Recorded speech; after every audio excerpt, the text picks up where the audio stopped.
Hi guys, welcome back to my channel. So ఇవాళ ఇంట్లోనే హెల్తీగా బ్రెడ్ ఎలా ప్రిపేర్ చేసుకోవాలో ఈ వీడియోలో చూపిస్తాను. ముందైతే ఒక బౌల్ తీసుకొని అందులో హాట్ వాటర్ పోసుకోండి. హాట్ వాటరే కావాలి. హాట్ వాటర్ పోసుకున్న తర్వాత 2 టేబుల్ స్పూన్ షుగర్ యాడ్ చేసుకోవాలి. అది బాగా కలుపుకోవాలి. షుగర్ అంతా దాంట్లో మెల్ట్ అయ్యేంత వరకు బాగా కలుపుకున్న తర్వాత ఇప్పుడు 1 టేబుల్ స్పూన్ ఈస్ట్ యాడ్ చేసుకోవాలి. ఈస్ట్ కంపల్సరీ అండి. ఈస్ట్ వేస్తేనే బ్రెడ్ పొంగుతుంది. బయట ఏ సూపర్ మార్కెట్లో అడిగినా సరే ఈస్ట్ అనేది మీకు అవైలబుల్లో ఉంటుంది. దీన్ని మీరు చెక్ చేసి తీసుకోండి. ఎక్స్పైరీ డేట్ అవ్విందో అవ్వలేదో చూసుకొని తీసుకోండి. ఇప్పుడు ఈస్ట్ని కూడా యాడ్ చేసుకొని మొత్తంగా కలుపుకొని ఒక 10 మినిట్స్ మూత పెట్టుకొని పక్కన పెట్టుకోవాలి. అప్పుడు ఈస్ట్ అంతా దాంట్లోకి మెల్ట్ అయిపోయి అలాగా నురగలాగా ఫామ్ అవుతుంది. నురగలాగా ఫామ్ అయితేనే అది ఎక్స్పైరీ డేట్ అవ్వలేదన్నట్టు, ఈస్ట్ మంచి ఈస్ట్ అయినట్టు అలా ఫామ్ అయితే. ఇప్పుడు అలా నురగలాగా ఫామ్ అయింది కదా, అందులోకి 3 కప్స్ గోధుమ పిండి తీసుకుంటున్నాను. నేను ఇక్కడ మైదా పిండి తీసుకోవట్లేదండి. హెల్తీగా చేసుకోవాలి అనుకుంటున్నాను కాబట్టి గోధుమ పిండే ప్రిఫర్ చేస్తున్నాను. ఈ గోధుమ పిండి కూడా నేను ఇంట్లోనే ప్రిపేర్ చేసుకున్నది. గోధుమలు తెచ్చి ముందు రోజు నైట్ నానబెట్టు వాటిని ఎండబెట్టుకొని తర్వాత మిషన్కి వేయించి తెచ్చిన పౌడర్ అండి. నేను ఇది హార్డ్గా వేయించుకున్నాను, స్మూత్గా కూడా వేయించుకోలేదు. కానీ మీరు స్మూత్గా వేయించుకోండి. సో మొత్తం ఇంట్లోనే ప్రిపేర్ చేసుకొని హెల్తీగా తినేట్టుగా ఇక్కడ వీడియోలో చూపిస్తున్నాను. ఇప్పుడు ఆ పిండిని అంతా మొత్తంగా కలుపుకోవాలి నీట్గా వాటర్ పోసుకుంటూ. వామ్ వాటరే ప్రిఫర్ చేయండి కలుపుకోవడానికి కూడా. ఇప్పుడు అందులో బటర్ కూడా యాడ్ చేసుకొని కలుపుకోవాలి. ఆ పిండిలో పిండి ఎంత మంచిగా కలుపుకుంటే బ్రెడ్ అనేది అంత స్మూత్గా వస్తుంది. సో బటర్ కూడా యాడ్ చేసుకొని మొత్తంగా కలుపుకోవాలి. బయటవి అన్నీ తినకూడదు కదండి, ఇప్పుడు అంతా హెల్తీగా ఏం చేయట్లేదు కదా, అందుకనే ఇంట్లోనే హెల్తీగా ప్రిపేర్ చేసుకోవాలని చెప్పేసి బ్రెడ్ ఇంట్లోనే చేసుకుంటున్నాను. స్క్రాచ్ నుంచి చేయడానికి కారణం కూడా అదే.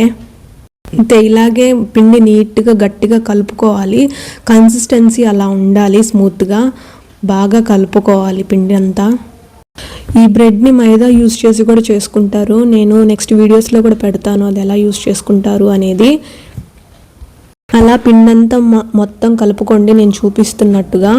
బయటకు తీసి నీట్గా మొత్తం అలా కలుపుకోవాలి. 2 చేతులు పెట్టి కలిపితేనే పిండి అనేది బాగా మెత్తగా అవుతుంది. ఇప్పుడు నెక్స్ట్ బౌల్కి వచ్చేసి గీ యాడ్ చేసుకొని మొత్తం అప్లై చేయండి ఆ బౌల్కి అంతా. గీ కానీ ఆయిల్ కానీ మన ఇష్టం, ఏదైతే అది మొత్తం అప్లై చేసుకొని అలాగే కలుపుకున్న పిండిని కూడా దాంట్లో పెట్టుకొని దాని మీద కూడా ఆరిపోకుండా గీ అప్లై చేసుకోండి. నేను ఇక్కడ గీ అప్లై చేస్తున్నాను, మీరు ఆయిల్ అప్లై చేసుకోవచ్చు కావాలంటే. పిండి ఆరకుండా ఉండడానికి ఇలా అప్లై చేస్తున్నాము. ఇదంతా అప్లై చేసుకొని మూత పెట్టేసుకొని 1 అవర్ వెయిట్ చేయాలి ఖచ్చితంగా. సో 1 అవర్ తర్వాత మనకి ఇలాగా పిండి పొంగుంటుంది. పొంగిన పిండిని మళ్ళీ ఒకసారి కలుపుకొని మొత్తం ఇలాగా చపాతీలాగా స్ప్రెడ్ చేసుకోవాలి. వీడియోలో చూపిస్తున్నట్టే ఫాలో అవ్వండి. మొత్తం స్ప్రెడ్ చేసుకొని దాన్ని ఇట్లా లోపలికి మడుచుకోవాలి. ఇట్లా ఫోల్డ్ చేసుకుంటూ వచ్చి మొత్తం ఆ రోల్ని ఇలాగా ప్రెస్ చేసుకోవాలి కార్నర్స్, లేదంటే ఊడిపోతుంది ఆ రోల్. ఇప్పుడు మనం బ్రెడ్ ట్రేకి మొత్తం గీ అప్లై చేసుకోవాలి. అప్లై చేయకుంటే కింద అడుగంటిపోతుంది. గీ అప్లై చేసుకొని ఆ రోల్ అంతా దాంట్లో పెట్టేసుకోండి. చేతులతో కొంచెం సర్దుకోండి నీట్గా మొత్తం.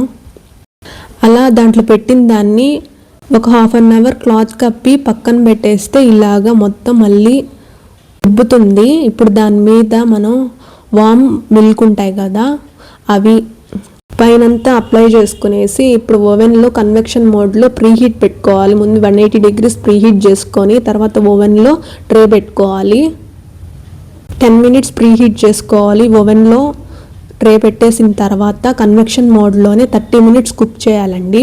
నేను చూపిస్తున్నాను చూడండి. ఫస్ట్ 10 మినిట్స్ నుంచి ఉంటుంది. తర్వాత ప్లస్ బటన్ నొక్కితే స్టార్ట్ చేసి ప్లస్ బటన్ నొక్కాము అంటే ఇంక్రీజ్ అవుతుంది టైము.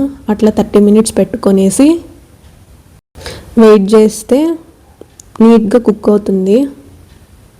మనకి ఓవెన్కి మాన్యువల్ కూడా ఇచ్చి ఉంటారు, అందులో చూసుకోవచ్చు, ప్రతిదీ ఉంటుంది. మనం ఏం భయపడాల్సిన అవసరం లేదు. అదిగోండి ట్రే పెట్టేశాను కదా, ఇప్పుడు కుక్ అవుతుంది.